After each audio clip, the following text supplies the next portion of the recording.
Hey, everybody, welcome to another episode of Balls and Strikes, brought to you by Americans for Good Government. I'm again here with Ken Buck, former congressman from Colorado. Ken, good to see you today. How are you doing? I'm doing great, Gary. I'm running around with my head chopped off, but I am doing great. Just a lot of errands to Yeah. do.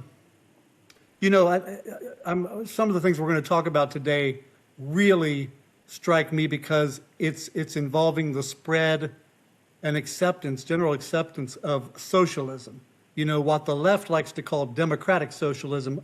I don't understand why the word democrat, I don't really get the difference between democratic socialism and just socialism. To me, it's all socialism. But Mayor Mamdani in New York, Zohran Mamdani, is following up on something, giving credit for this. He said he was going to do this, and now he's doing it. He has announced that the city of New York will build a publicly owned grocery store in East Harlem using $30 million from the capital budget, with plans for one in each borough by the end of his first term. I mean, this, you talk about, it doesn't cost a fraction of this to start a grocery store from, you know, the typical means, from a capitalist viewpoint.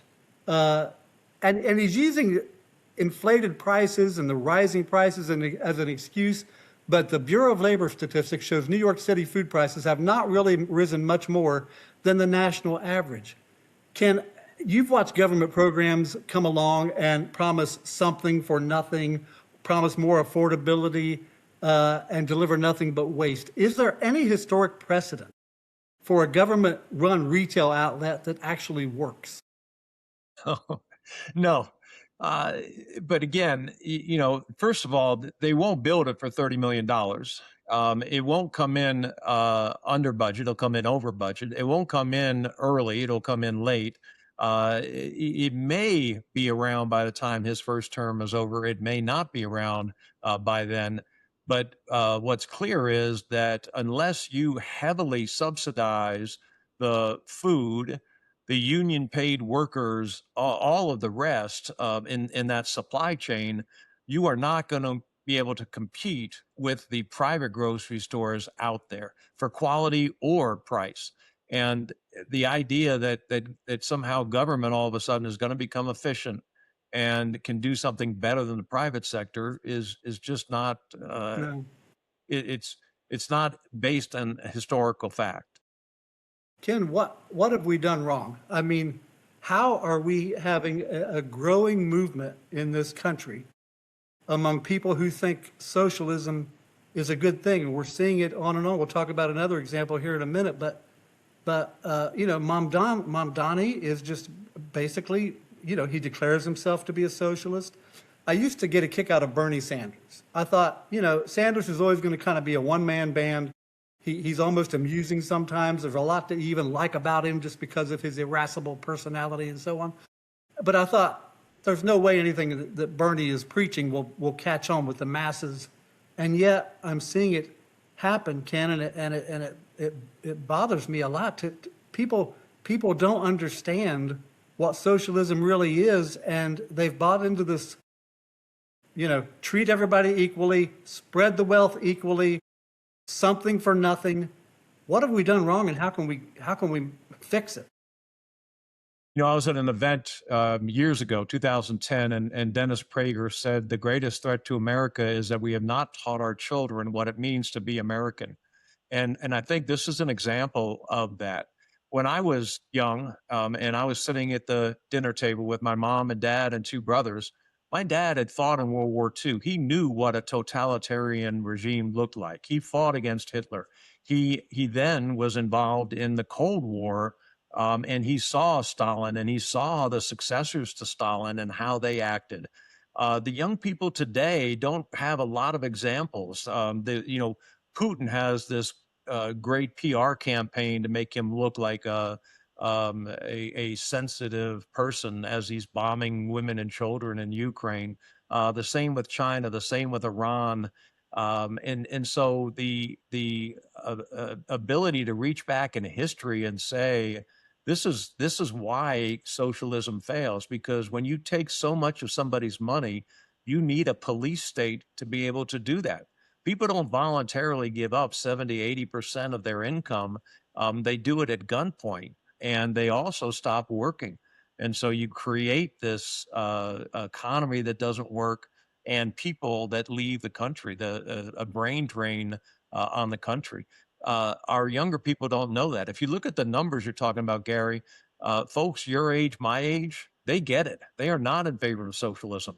Folks who are 20, 30s, early 40s, they're very much in favor of socialism because they haven't seen the effects of it. And they're going to regret as this country moves further and further down that road. Where have we failed in teaching the concept that capitalism, it works because it rewards success, it rewards hard work, it rewards innovation? You really don't want a world where we saw Kathy Hochul recently arguing about, talking about taxing the billionaires more, and we need them to come back to New York to do their fair share to support our welfare programs that we've got going on. I mean, it seems to me this has happened so quickly and flipped so quickly. Maybe it's really not been that quick. Maybe it's happened over time, and some of us just weren't paying enough attention. Well, part of it is clearly the education system and how liberal K through 12 as well as higher education has gotten. Part of it is just a generation that has grown up with abundance. When I graduated from college, there weren't a lot of jobs. I had to go find and work really hard to find a job.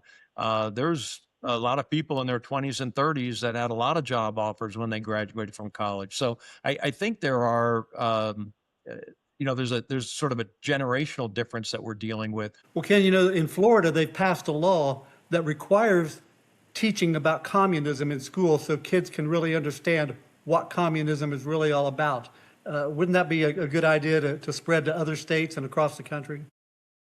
Well, other states do it, but instead of teaching the negatives of communism, they teach communism. You go to Michigan and some of those states, and they've adopted curriculums that severely chastise American history. We only existed because of slavery, and we were all about slavery, when that's total nonsense. And then they hold up communism as a great system, so I think it's great to teach at some level, probably high school, to teach folks about Stalin, to teach folks about Hitler and Mao and others that Yeah. killed tens Some of people might millions. assume that's being done, but it's No. not. When I was a kid growing up on a farm, every summer there was an old farmer down the road that would come putting up the road on his tractor, pulling a hay wagon, collecting boys from around the neighborhood to come help him bale his hay. His name was John Charles. I'll never forget. Old John Charles would come up. John would pay me $2 an hour to bale hay for him. I was probably 11, 12 years old, and I just thought that was so much money. I'd work 10 hours and come away with $20. We had another guy who would pick up, a few years older than us, much bigger kid, and he could do a lot more work than us. And as a good capitalist, he would say to John, "I think I'm worth $2.50 an hour." And John would give him the $2.50 an hour. None of us would argue about it because he did, a lot more work from us than us. Today, they would just say collectively, well, no matter what we do, pay us about $1.50 an hour. We'll just share that together. That would be the thinking today. There would be no bargaining, and the fact that that's changed so much, that attitude has changed so much, just bad. Yeah, Gary, I've got to respectfully disagree with you. John Charles can drive up and down the road all he wants, and no one's getting on his hay wagon to go bale hay. No, you're right. Not today. Those kids are going to go to their parents and say, "I think I want $2.50 an hour or $20 an hour." If you're in Los Angeles, $30 an hour, and not work. That is so sadly true, Ken. So sadly true. Well, Ken, listen, thank you for being again with us today. Americans for Good Government is fighting hard to do exactly this type of thing: expose fraud, hold people accountable, tell the truth about government finance, about government waste, and so on, and keep fighting the good fight. Gary, thanks for your great introduction for issues and your knowledge and keeping this conversation going. I love these. I look forward to the next one. Same here. Thank you. See you next time, everyone.